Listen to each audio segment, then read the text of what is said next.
Hello, Dr. Dunson. My name is Micaiah Carter, and for my final project for Ethics at the End of Life, I'm going to be doing a presentation on human reproductive cloning and the ethical debate surrounding it.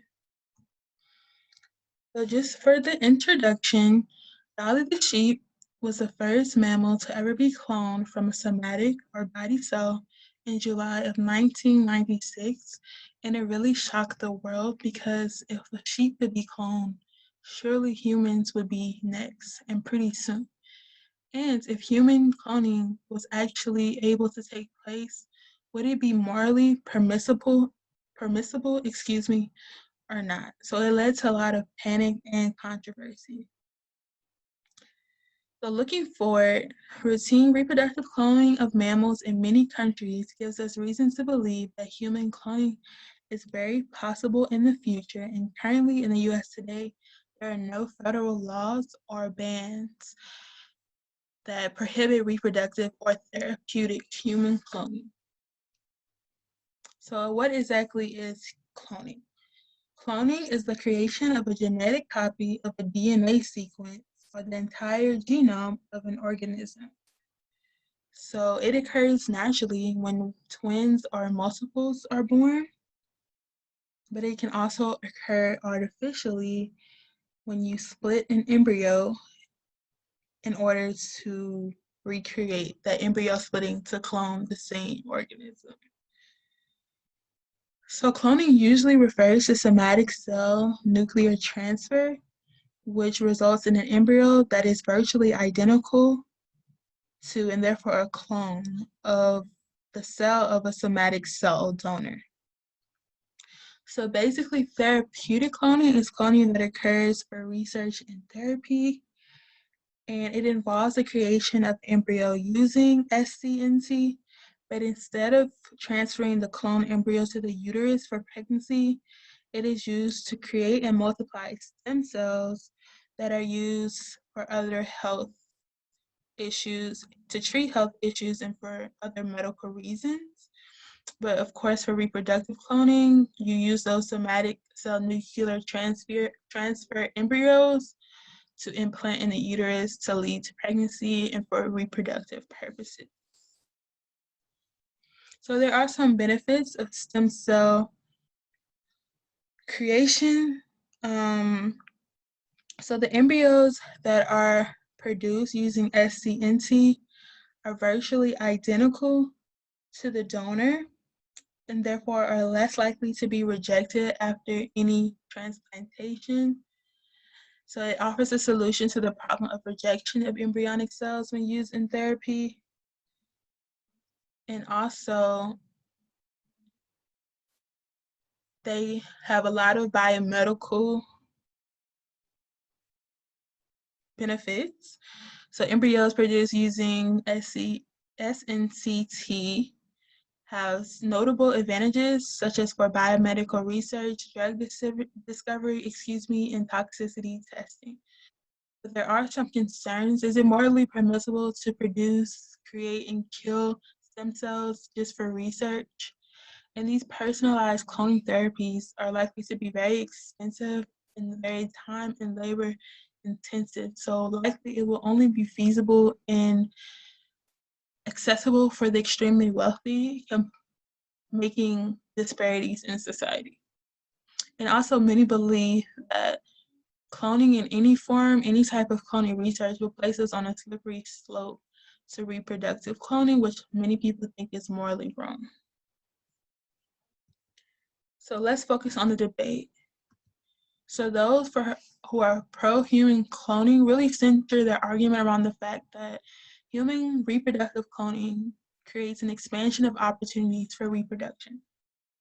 So reproductive cloning will provide a new method for prospective parents to realize their reproductive desires.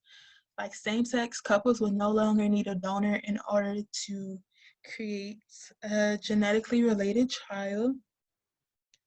Reproductive cloning also helps couples or individuals that are infertile produce a child that is genetically related to them, and offering parents the prospect of reproductive cloning technology has been said to be consistent with reproductive freedom, which many people think includes the right to choose what type of children we will have.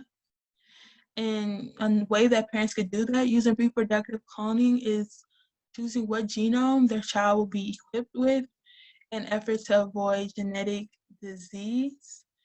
It can also be used to create a child that is a tissue match for sick siblings so that virtually transplants will be rejection proof since the material created is a genetic identical copy of the patient at hand. And also, human cloning could allow parents to replicate a dead child or relative if they wanted to continue a lineage or just preserve a connection that they have with a dying child.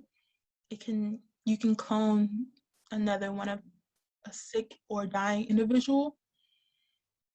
And reproductive cloning could also be used to reproduce individuals of great talent, genius, beauty, or superior genetic makeup. Those who admire a certain athlete or musician could clone another one of them so they could be around for a longer period of time.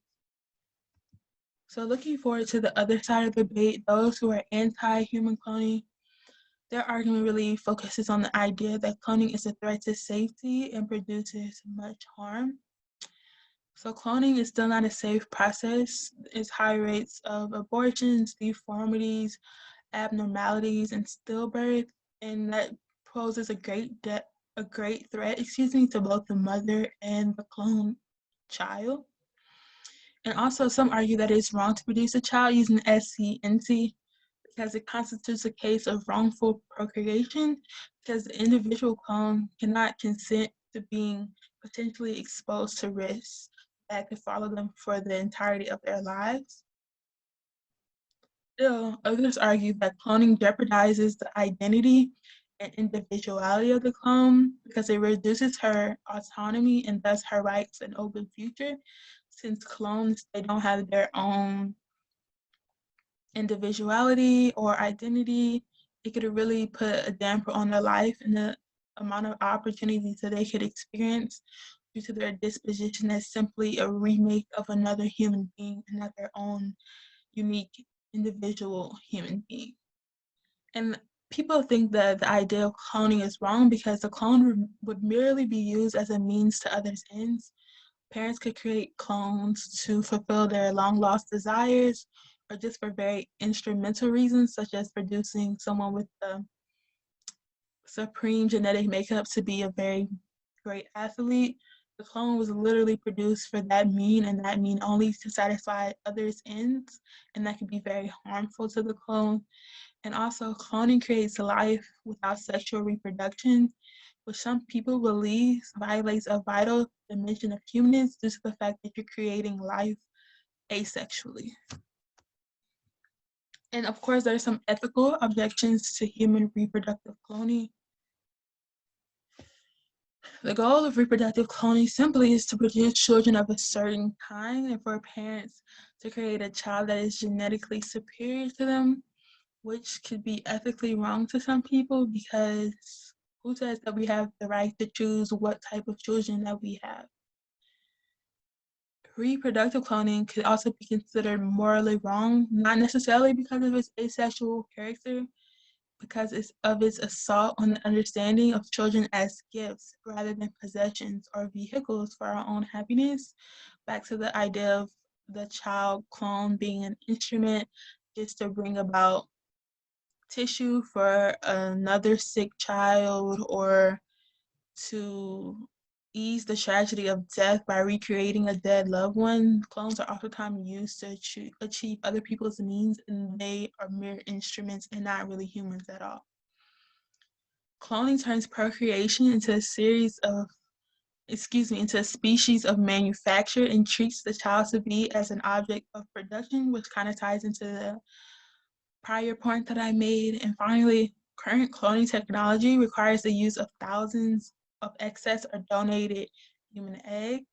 So this egg retrieval process is highly invasive, and risky to women and raises concerns about informed consent and if these women know where the eggs being taken from their body are actually going to. So finally, for my personal view, I do think that cloning is unsafe. I am anti-human reproductive cloning because it still poses too great of a health risk for both the mother and the potential clone.